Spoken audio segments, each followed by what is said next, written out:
Being metabolically flexible, it does sound like something that you might be doing in the yoga room. It's got nothing to do with yoga, and it's got nothing to do with Pilates. It's got nothing to do with you being able to touch your toes. It has everything to do with your health, and it has everything to do with you being able to effectively switch from burning carbohydrates like sugars to you being able to burn fats like your body fat and like dietary fat, the stuff you eat. That's what I want to talk about today. I want to talk about why you might not currently be metabolically flexible and how you can do things to make yourself metabolically flexible. It takes quite a bit to even say that, you know. Hi, my name's Pete. I'm from See Your Toes Again. This is I think it's podcast number 18. If it's not, let's call it podcast number 18. Being metabolically flexible. Why wouldn't you be metabolically flexible?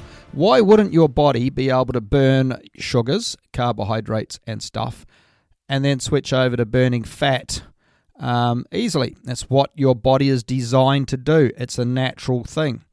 So why is it possibly not happening in your body? If you're probably about 90% of the population, then it won't be happening in your body, and it'll be the reason why you keep putting on body fat, but not necessarily getting that body fat to move again. In fact, despite so many attempts that you might be making, like for example going to the gym, working out, doing lots of cardio, lots of walking, lots of cycling, lots of all sorts of stuff, cutting down on your calories, eating lots of lettuce leaves, everything you do, and it seems that although you might be getting fitter, you're not budging any body fat. And that will be because you're not metabolically flexible. And so that's what we want to talk about today. So, why aren't you metabolically flexible? Let's take your average day into account. And when I'm talking about this, I'm talking about the average day for, let's start off with a person who is trying their very best to be healthy.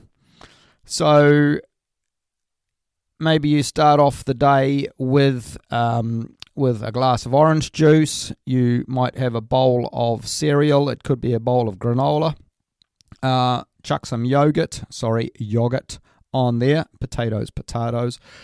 Throw some yogurt on there. Maybe get a banana and chop the banana up. And that's all great. It's all healthy. Or you could even, wait for it, you could even pour some honey, some nice liquidy honey. You could pour some of that over your banana, yogurt, granola mixture. What you've done there is you have made yourself what you believe is a very healthy breakfast, but in fact, what has happened there is you've put on a hell of a lot of sugar into one meal. Let's go through it. The orange juice would probably have, a glass of orange juice may have 2 or 3 teaspoons of sugar in there. Your granola will definitely have 2 or 3 teaspoons of sugar in it. If you don't believe me, look at the label. You've got your low-fat yogurt, which will have another couple of teaspoons of sugar. Your banana will be equivalent to a couple of teaspoons of sugar. And then your honey would be another teaspoon of sugar at least, depending on how much you squeezed on there.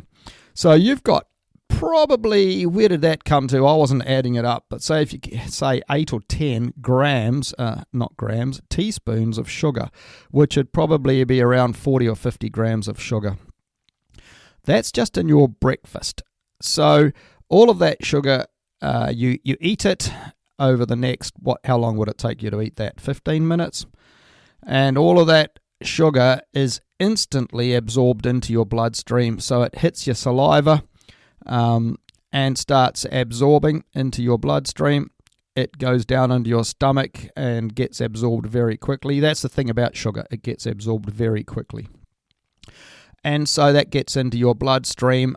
Some of that sugar will be in your bloodstream, will be used by your muscles and your organs because it's breakfast time. You didn't eat overnight, so you need a little bit of replenishing in those organs and your muscles. So some of it will be absorbed into your muscle tissue, and then the other sugar that's floating around in your bloodstream will be excess, which will happen quite quickly unless you've done a big workout already before breakfast. So that excess will get picked up by your insulin and taken to your liver and converted into fat. So there's a start. And then you've got all of the other carbohydrates that weren't just soluble sugars in that breakfast cereal as well, like your granola. That's got a lot of carbohydrate in it. The banana is a carbohydrate. And the yogurt will have some in there. So in that instance, then that carbohydrate will be converted to sugars, but at a slower rate. So whereas the sugar part of it would be into your bloodstream pretty quickly, and then the rest of the carbohydrates will be digested at a slower rate, but they'll get into your bloodstream over the next hour or two and keep topping you up. Now, my housemates the other day came home with some Nutri-Grain cereal bars, and I haven't eaten one of these for ages. They look bloody nice. And I had a look at the box, and it said that for each bar there was something like, equivalent of 2 teaspoons of sugar in each bar. And I said, my God. And my housemate said, oh, yeah, but they taste so nice. And I thought, well, of course they taste nice. That's because of all the sugar that's in them. That's why they taste nice. So if you have one of those at 10 a.m. because you're feeling peckish, then that's going to instantly, again, that sugar is going to get into your bloodstream and top you up a bit more. And then the carbohydrate content of it will also absorb slower, but will continue to top up your bloodstream and your muscles. And assuming you haven't done a huge workout, your muscles didn't really need topping up that much. So it will be very easy to fill up your muscles with the sugar that you've burned over the last 2 hours. So therefore you'll have excess. And again, that excess gets taken to your liver and guess what? Converted to fat. Then you get to lunch. You have your lunch, which will be a salad. You may have some bread with the salad. Bread is a very fast converting carbohydrate, so it will be converted into sugars quite quickly. I know I'm painting a bad picture here, but the thing is, this is how most meals are like. And so because of that, it's nice for you guys to know what is happening inside your body, especially if you think you're eating a healthy diet. If you have, say, a rice or something from leftover from last night, it might be the leftover pasta or rice, then that will be converted quite quickly into sugars in your bloodstream. So again, what doesn't get put into your muscles as topping up because it's been 4 hours since breakfast will get picked up by the insulin, taken to your liver, converted to body fat.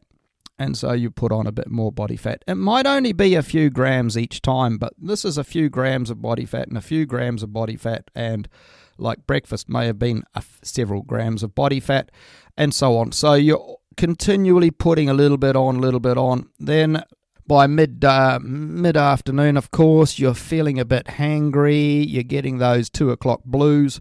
So if you're not that good, of course, you'll reach for the chocolate bar and wolf that down, and that's got shed loads of sugar in it, and that will again top up your blood sugar levels and give you a bit of a sugar spike for that matter. So that will get the insulin flying through your bloodstream. That'll pick up the excess sugar, take it to your liver, convert it to fat. Come tea time, you're going to have potentially potatoes. It could be mashed potatoes. It could be fries. It could be crisps. Or there's another treat you could have during the day, of course, is a bag of crisps. Any other form of potatoes, all your potato forms get converted very quickly into sugars in your bloodstream. Once they hit your saliva, they start, and through your stomach, they really digest very quickly. So you got all of your potato products. If you have rice products like white rice, brown rice, same difference. That will be converted to sugar. If you have pastas, they're slightly slower, I believe, to convert, but they will still convert. Any breads that you have with your tea will convert to sugar quite quickly. You've got your vegetables, your leafy greens and your asparagus and your broccoli and stuff. Now, they will convert to some sugars, but much slower, because your stomach has to break down all of the cells of those plants to get the goodness out of them. So it's a very slow process, and of course that takes it uses up energy in doing so. All of your root vegetables are high in sugar, so your carrots, we've mentioned potatoes, all of those sorts of things. Onions are really high in sugars. That's why onions, when you brown them off in a bit of butter, they smell delicious and they taste quite sweet. They get that caramelized form, and that's the sugars in them. So that's your evening meal. You may have, you would have topped up your mussels with some sugar into there, and then the rest would have been grabbed by your blood, and guess where it went to? Went to body fat. If you are naughty and have a treat before tea time, not before tea time, before you go to bed, then you're going to have the same thing happening again and again. So if you happen to have a sugar in your cup of tea, your cup of coffee, then each time you do that, and let's face it, you'll do that 2 or 3 or 4 times at work every day, then that's topping up the sugar again, and so that sugar will be sent to your, potentially sent to your liver to top you up. Now, what all of this means is that if you have some fat in amongst that, then your body will potentially digest the fat, but it's not going to be using the fat necessarily for energy, because your body is very happy to burn carbohydrates for energy, which is your sugars. So all your muscles and so on are full of sugar, and so that's what they're going to use for all of their daily activities. If you go to the gym and you do a workout, or you do your cardio workout, or you do a class and you're going hell for leather, then your muscles will be using that carbohydrate that it had stored during the day, and that'll be what's fueling you. And so then you will be depleted a little bit, and so next time you eat, some of that sugar that you're eating will go to your muscles and fill them up again. So if you're doing that all of the time, then there's no need for your body to be doing anything else. It's no need for your body to go and grab fat and use fat instead of your carbohydrates. And when I say fat, I mean both body fat, the stuff you've stored, and of course dietary fat, the stuff you eat. If you happen to eat, for example, a pizza, especially a pizza out of a box, then that's going to be full of the pastry alone. The dough is going to be carbohydrate, so that's sugary, and then you're going to have a bunch of salt on there. I'm not too worried about that.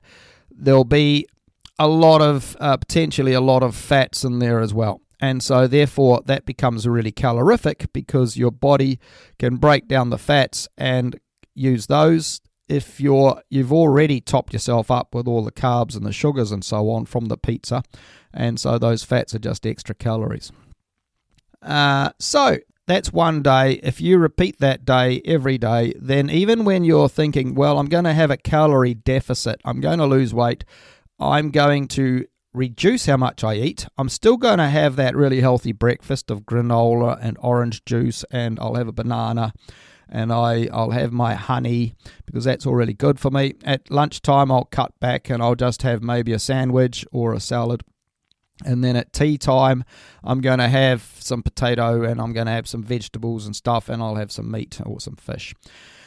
And so in that instance, you're topping yourself up with the carbohydrates, and if you're in enough of a calorie restriction, your body is just as likely to say, okay, how about we reduce the muscle mass we've got instead of reducing the fat. Your body wants to hold on to that fat. It's like Scrooge. He's saying, hey, I've got all this fat in the bank, because that's the same as money in the bank for your body.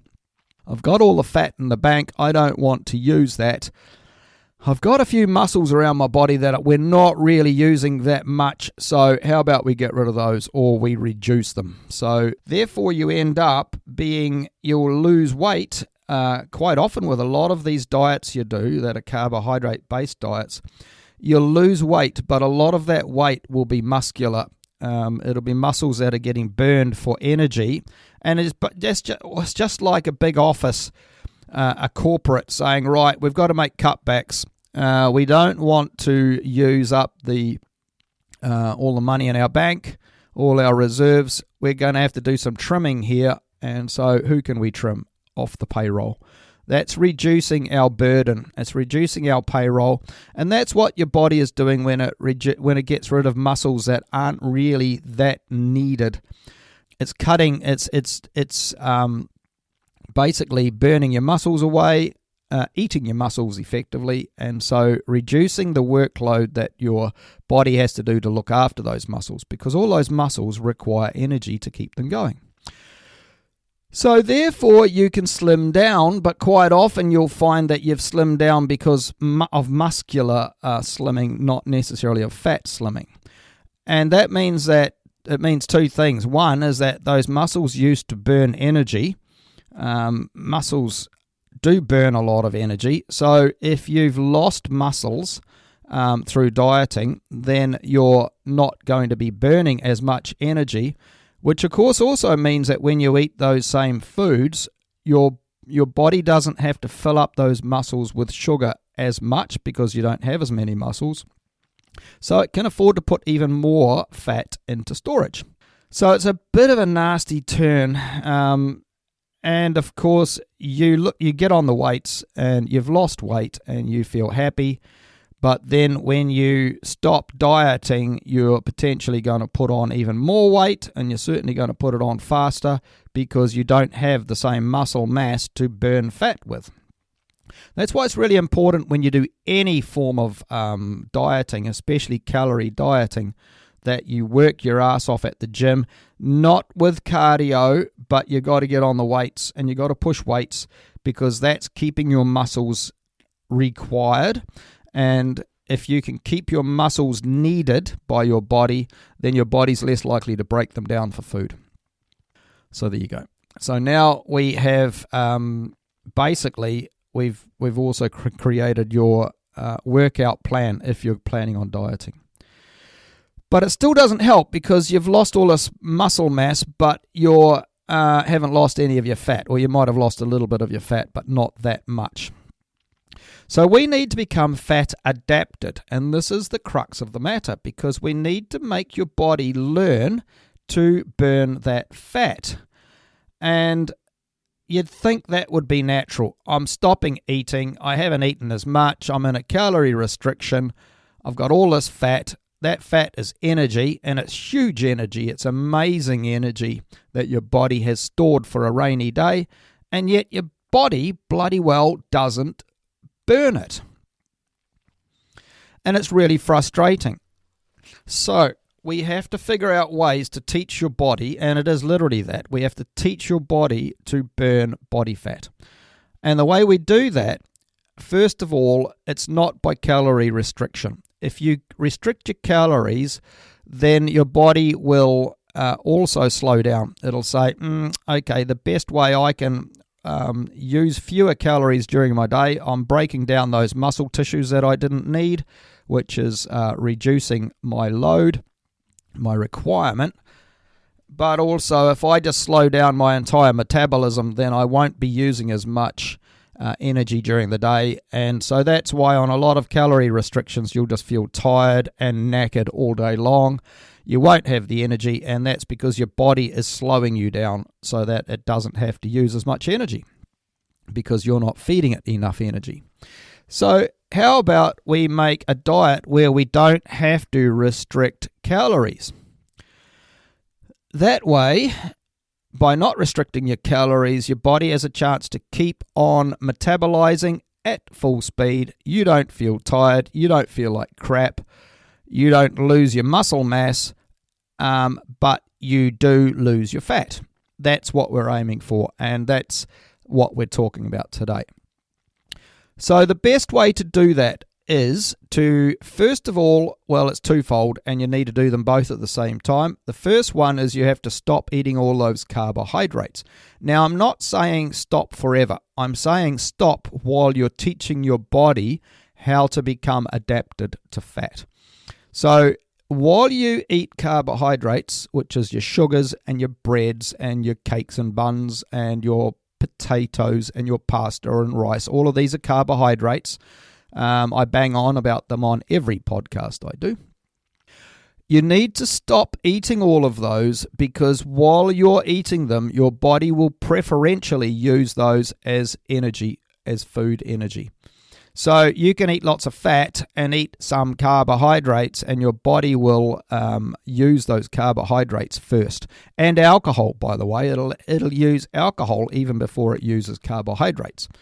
So if you're serious about this, then you need to also stop drinking, or just get back down to, say, a glass of wine a night, not the bottle, not a six-pack. And, if you have to go out for a bender, well, just bear in mind that that's going to have an effect on all of this.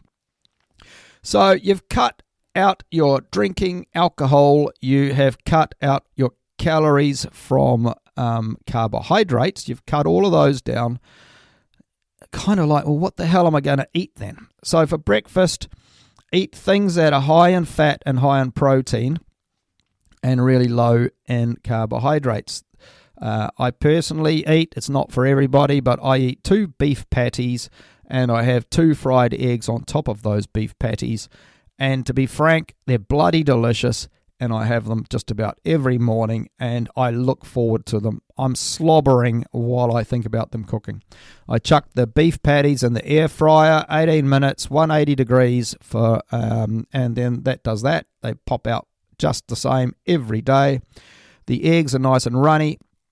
Pour them on top, chop everything up, and eat it, and it's delicious with my cup of tea. You could have an omelette. You could have, if you're not into cooked food, you could just have cheeses and avocados and olive oil and olives. You could sort of go for a continentally type breakfast with olives and all of that sort of stuff. We're looking at foods that are high in fats and low in carbohydrates. I have done other podcasts. Podcast number 1 and podcast number 2 go into the foods to choose in a lot more detail. So I think it's number 2 that goes into the foods in detail. So listen to that and get your head around that. It does require a bit of a change in your whole pantry. So lunchtime, same difference. I quite often don't have lunch, but that's another story. But if you're going to have lunch, then some meat. Eggs are great because you can hard boil eggs, so you can take them with you to work. You can eat last night's leftovers because they will be meaty and fatty. Tea could be, for me, tea is generally a meat source. I've got a duck in the oven right now as I talk because it's 5 p.m. on a Saturday. It's Saturday of Easter weekend, by the way, 2024. So I bought myself a whole duck, and it's in the oven cooking at the moment. It's going to be delicious.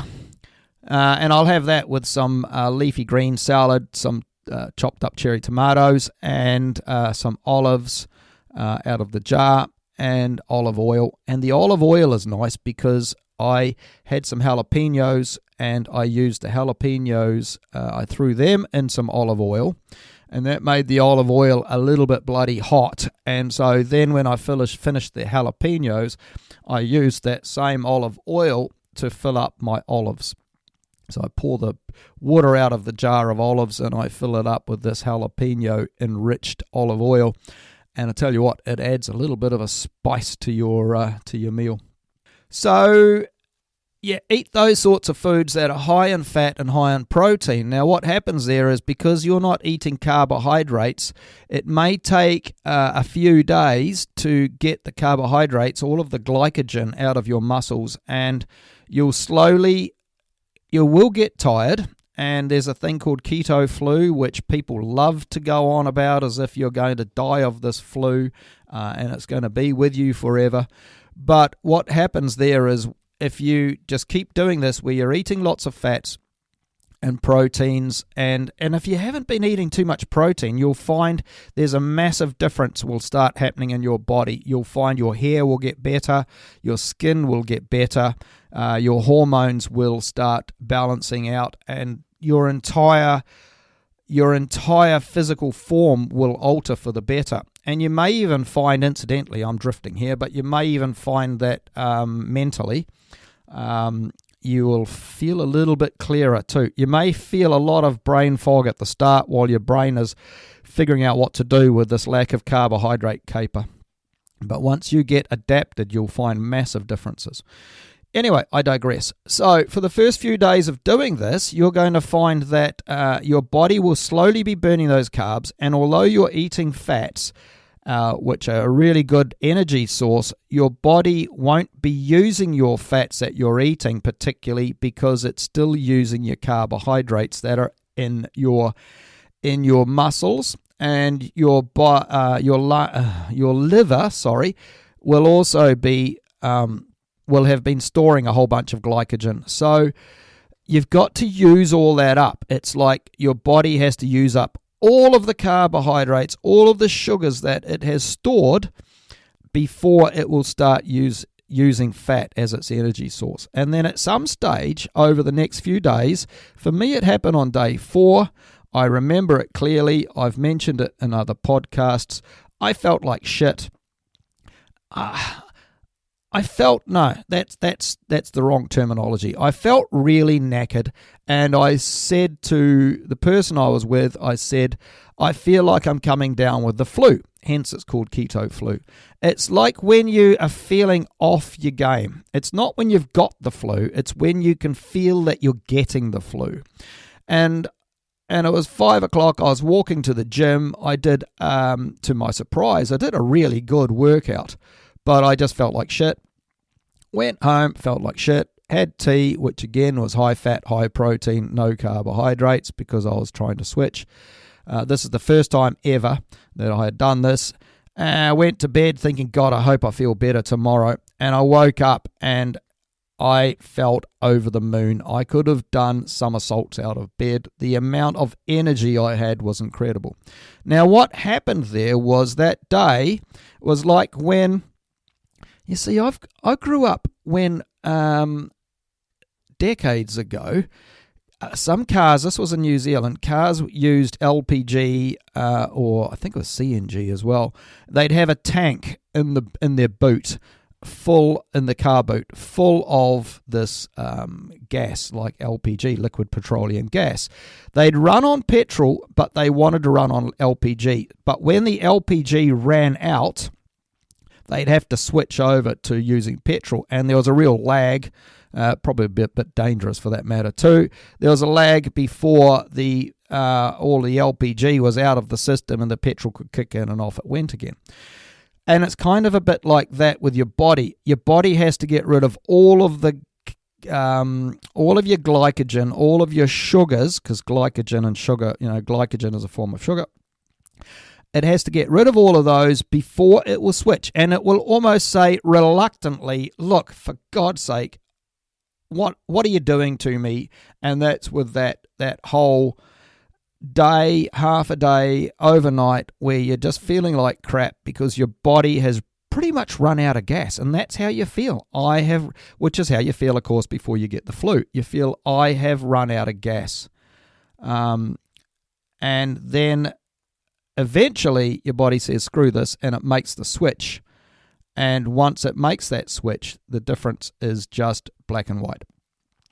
So at that stage, your body has finally decided that, yeah, I suppose I could use this bloody fat. And in that instance, it's using your dietary fat, the fat you're eating, and it's converting that. So at that stage, your body has got the fat going into your bloodstream, and it's using that to effectively, the fat gets converted into a product called a ketone that can get into your the cells, your muscle cells and your organ cells, and off you go again. Now, there's two things about that are worth talking about at this stage, because I can hear people screaming, And there's two things. I've just written them down because I'm chronic at forgetting things just as quickly as I remember them, especially when I'm on the pressure of a podcast. So the first one is glucose, because people will say, oh, but your brain needs glucose. And if you're not eating any glucose, you're going to starve your brain. Now, that's simply not true, because your body isn't that stupid.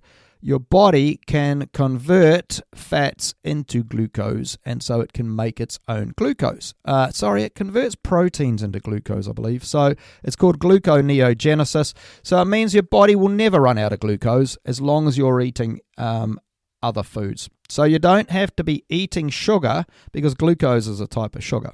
You don't have to be eating sugar to be able to make sugar. So that's the first thing. That's really important, because so many people go, oh, these low carbohydrate diets, they're bullshit, because your body needs sugar. Yes, it does. Your body needs glucose, but your body can make its own glucose, and that's the important thing. People seem to think human bodies are dumb. Human bodies have evolved over hundreds of thousands of years to where we are. What they can do every day without us knowing about it, all of the hormones, all of the transformations, just digesting your banana into energy is amazing in itself. But getting the protein that you eat and making it into muscle tissue and so on, moving all your vitamins around, all of your hormones around, making changes, sending enough proteins to build more hair, keep your skin going, keep your skeleton strong, because that's all proteins and stuff as well. It just goes on and on. And your body is amazing, and it does all of this. And yet we still think, oh, you've got to eat glucose otherwise we're going to die. Otherwise things are going to go wrong. Yes, we do need glucose for our brains, and that glucose comes from our body can manufacture its own glucose. We don't have to eat glucose. Now, the second thing that you're probably likely to be screaming at is cholesterol. And most of us, if you're in your 40s, 50s, 60s, grew up with people screaming at you that cholesterol is bad.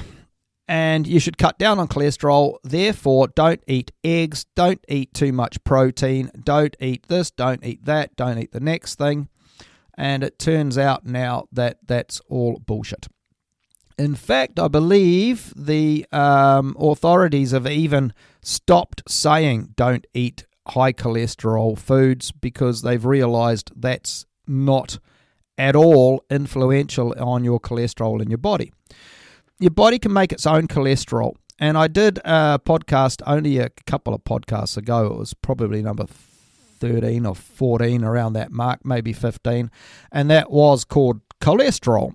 And that's really important, because cholesterol has had such a slagging off over the last few decades, and it didn't deserve it.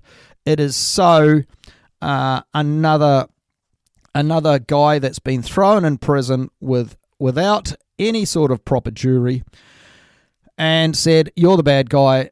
And we have all of our populations through America, through the UK, through all of the Commonwealth countries, have all been told that cholesterol is bad, and it's all bullshit. So, two things about that. First of all, cholesterol is manufactured in your body whether you eat it or not. So dietary cholesterol doesn't necessarily mean blood cholesterol. Secondly, cholesterol is really important to the human physiology. It is I'm not going to go into it too much, because like I said, if you want to learn more about it, I do have a podcast called Cholesterol, and I hope to get a guest speaker in the near future to talk about cholesterol in much more detail. So cholesterol is a bit like your courier. It's a bit like your Amazon courier man, effectively. So if you want stuff delivered, it's the courier that delivers it, and cholesterol is that courier. It picks up your the products it needs to ship around the place, which could be vitamins. It could be, very importantly, vitamin D. It picks up hormones such as testosterone and so on. it picks up all sorts of stuff and it transports it to where it's needed, which is often to your organs. Your brain is 20% cholesterol, and so if you don't have enough cholesterol, you end up with brain fog. If you don't have enough cholesterol, you end up not having a sex drive, and so on. Estrogen is the one I was fumbling about before. So if you don't have enough cholesterol, then you end up with this problem. Now, cholesterol can be damaging, but it's only a certain type of cholesterol, and that type of cholesterol is made by, wait for it, sugar. Because when sugars are digested, when there's too much sugar in your bloodstream, and it goes to your liver, and there's too much of it chronically, day in, day out, then some of that sugar gets converted into a triglyceride, and that can end up creating a different type of cholesterol, which is a very small particle cholesterol. And that's from what we believe is the problematic one, whereas your standard cholesterol, which is what you get, which your doctor reads when he takes a cholesterol reading, your standard cholesterol is really beneficial to you, and it's so necessary to your body. So when the doctor puts you on statins because your cholesterol is too high, that's where things really go tits up. And a lot of people on statins will lose their sex drive. They'll have brain fog. They'll be tired all the time, fatigued. They won't be able to remember stuff. And it's for all those reasons, because cholesterol is doing its job. Vitamin D is essential to us, and cholesterol moves vitamin D around from your skin, from daylight that gets in through your skin. It grabs that vitamin D, and again, it transports it to where it's needed.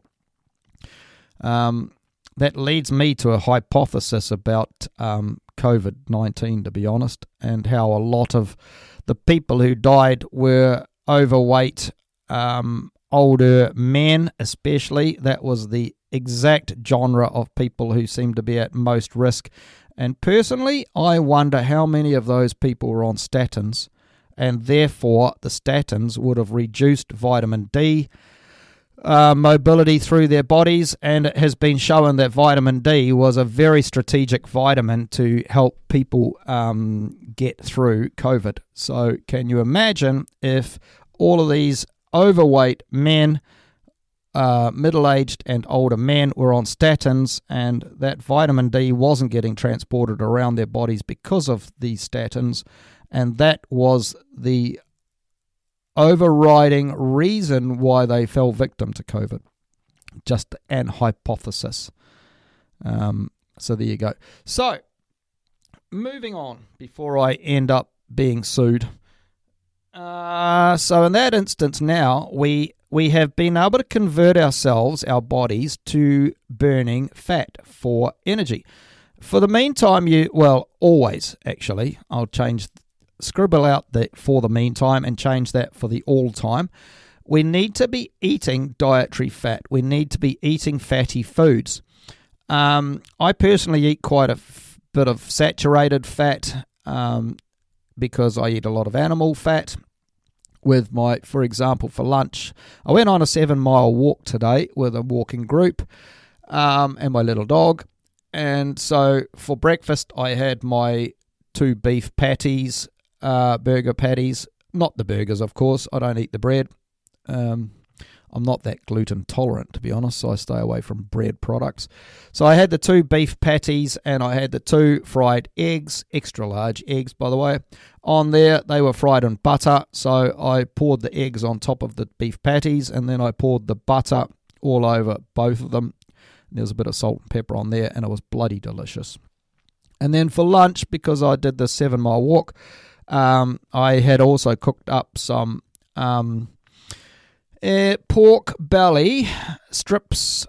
Cooked those up in the air fryer. They took a bit longer to get them nice and golden brown, but sort of around 20 minutes at 180 degrees. I think it was 20 minutes at 180 and then another 5 minutes at 200 afterwards just to brown them off, and they were bloody delicious. So I had them as cold meat for lunch when we stopped for a lunch break. And then tonight I'll have me duck. So they're high-fat products because the beef patties have got a bit of fat in them. The eggs are 50% fat. The butter is obviously fat. The pork belly is a lot of fat on there. And then the duck is a very fatty bird. So they even say cook it in a deep pan because they know it's going to fill up with duck fat. So that's a lot of fat, a lot of protein, and that's good. So my body will be using that fat as its source of energy because I'm not eating the carbohydrates, and my body still needs to get energy from somewhere. Taking the protein aside, and we can get all technical with that, but this isn't the time and place.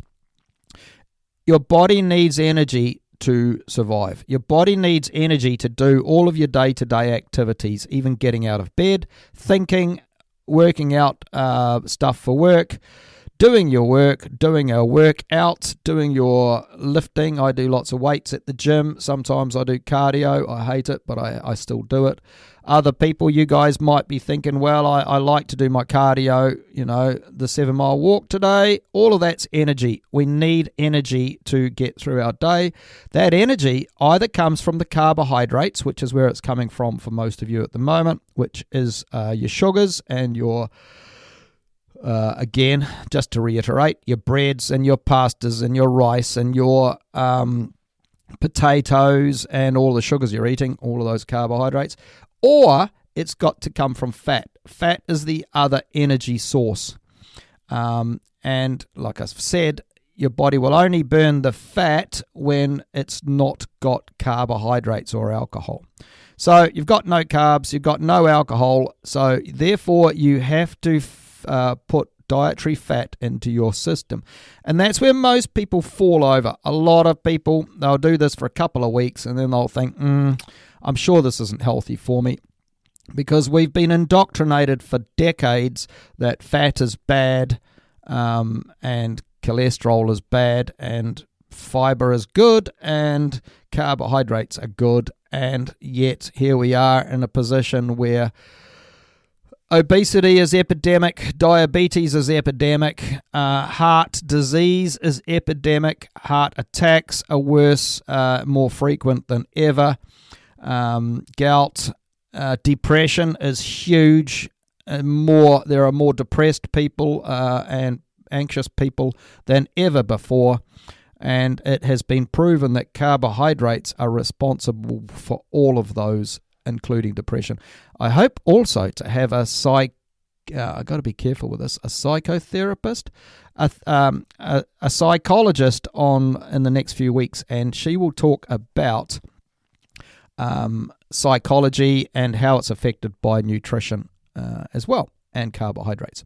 So we need to eat dietary fat, and it's easy to stop eating dietary fat and say, well, if I don't eat dietary fat, I'm just going to lose more body fat. Because what happens with your dietary fat while you're eating it is when you come between meals and your body says, I could do with some more fat, at that stage, because you're fat adapted or your body's becoming more and more fat adapted every day, then it can just bugger off, grab some fat from your storage and pull it out and munch on it. And that's exactly what happens. And that because of that, one thing you'll notice is that you don't ever get hungry. You don't get tired. You don't have the 2 o'clock crash. You just have constant energy all day long. I do massive workouts and they are all on fat as my energy source, which is another thing you'll get. Oh, you can't do a proper workout when you're on ketones. You need your carbs to do a proper workout. Okay, if you're an Olympic athlete in sprinting or anything that requires speed, explosive power at an Olympic level, then yes, you're right. I don't think too many of those people will be listening to this podcast. The rest of us, you can do a bloody good workout, and you'll find because of the amount of protein you're eating and the amount of fat you're eating, you'll actually find that you will put more muscle on, assuming you're not on steroids and so on. So you have to keep eating the fats, and in between eating the fats for breakfast and lunch and tea, and you can knock yourself back to 2 meals a day, then at that stage your body will use your body fat to chew on every time you're a bit low on fat. And that's where people make the mistake of saying, well, if I reduce my dietary fat, how much fat I'm eating, then I'll just burn more fat. What happens again then is your body slows back down and gets sluggish because your whole metabolism starts to slow down because you're not eating enough calories. So you've got to keep eating enough fat to keep you going. And you'll learn how much fat, how much to eat, because one of the benefits of eating a low carb diet is that you will feel full fast, and you will feel satiated, which means feeling full. And that's because carbohydrates, sugars, the exact sugar is fructose, override your feeling full hormone. So you will often eat more than you want. That's why when you sit down to eat a cake, you can't eat a piece of cake. You end up having to go back and eat another piece, and then another piece, and then another piece. And then an hour later, you're thinking, God, I'm hungry. I might go and have another piece of that cake. That's because that fructose overrides the satiating hormone, and so you end up eating more. So you don't have that problem when you don't eat the fructose. At that stage now, you've been able to switch over from burning carbohydrates to burning fats.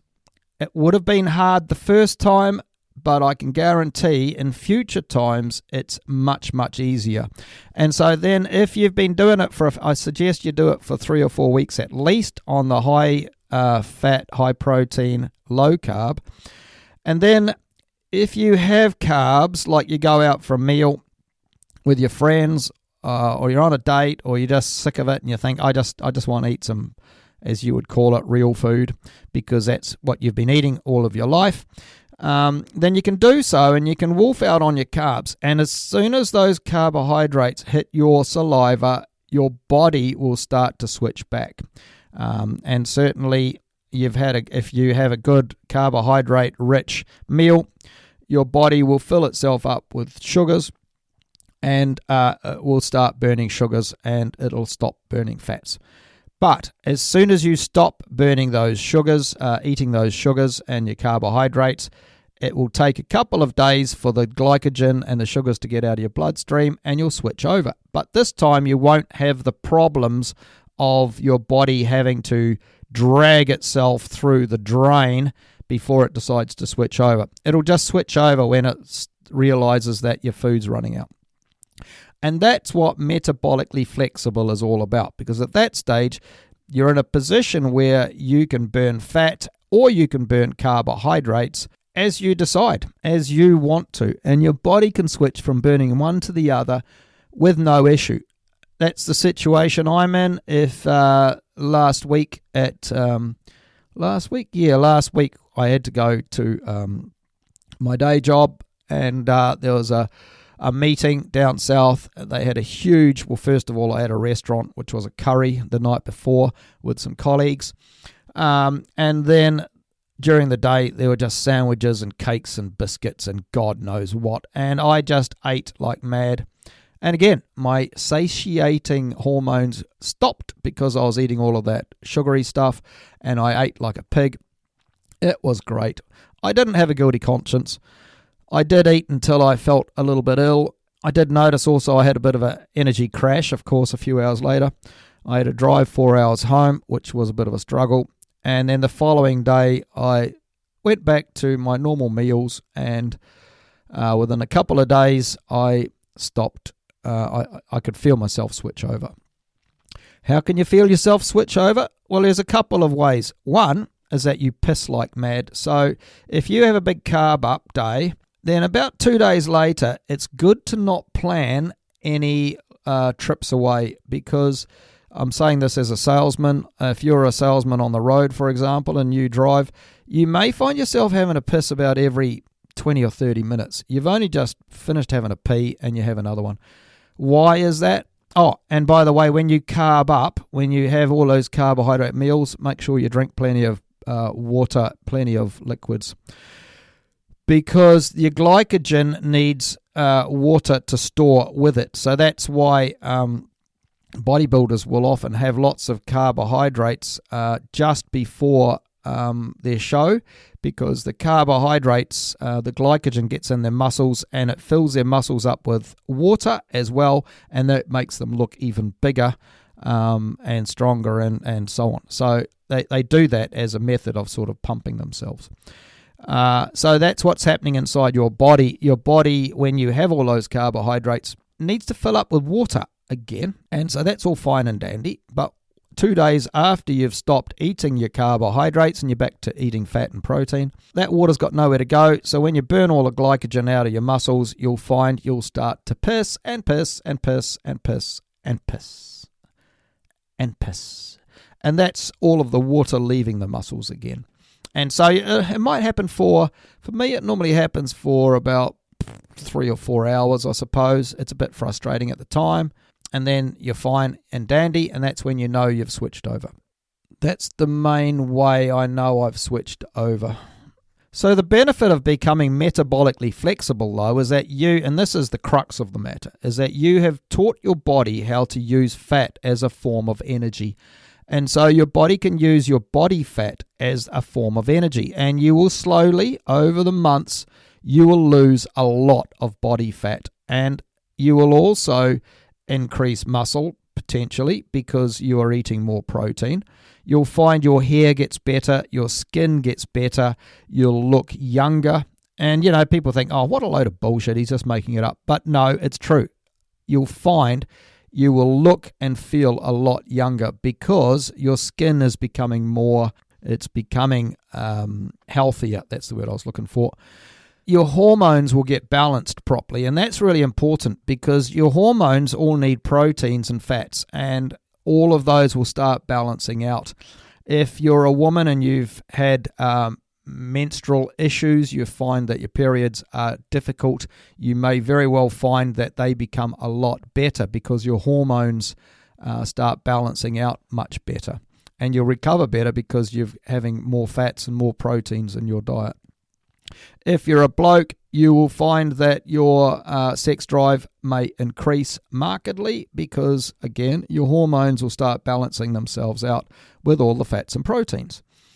It is remarkable, the differences. And I will also notice if I've had carbohydrates for a day or two, for the next few days, I'll feel a bit down, a little bit morose. I'll notice things get to me more, and I do feel down. And again, this is the big thing. If you're suffering, and I know I've gone about this in podcasts too, if you're suffering from depression or anxiety, you're always just sad, you've always got that feeling nudging away inside you that there's something wrong, that you're just, it's like your mind is against you, and it's a terrible, terrible feeling. When you cut your carbohydrates and your sugars, and carbohydrates and sugars are the same, but I'm saying that for simplification. If you cut those out of your body, then you will find over the next few days and weeks and months that all of those symptoms, I'm doing sweeping comments here, I know, but you'll find that you should feel a hell of a lot better, to the extent that you may forget that you even felt that way. You may just think, actually, I'm quite enjoying life at the moment. And it's only when you have carbohydrate days that you may find that you're back to feeling like shit mentally. And the thing is, it's like I say, stub your toe. You know you've stubbed your toe. It hurts like mad. But once your toe has fixed itself, you forget all about it. And you may find that you forget all about how bad you felt until you feel that way again. So that's something you just about need to write down. Check my depression on a weekly basis. You may find it has a dramatic effect. It may not, but I think for 80% of people in the world it would, to be honest. There you go, I said it. So that's metabolic flexibility, being able to switch from one to the other and back and forth, and you will lose your weight, you will feel better, you will get, if you're on the verge of diabetes, if you're pre-diabetic, then you can get that out of the way. If you've got potential for heart disease, if you've been told that you're on the borderline for heart disease, it will help fix all of that. It will help get rid of your triglycerides. It will help prevent a heart attack. It will help prevent gout. The list is endless. So knock your socks off. I hope this has helped, and I also hope over the next few weeks you won't have to listen to me babbling on, because I'll have some guest speakers. Wouldn't that be nice that you don't have to listen to me? Okay, anyway, enjoy your week and be safe. And if you have any questions, then you can certainly direct message me. And keep well. All right, bye-bye.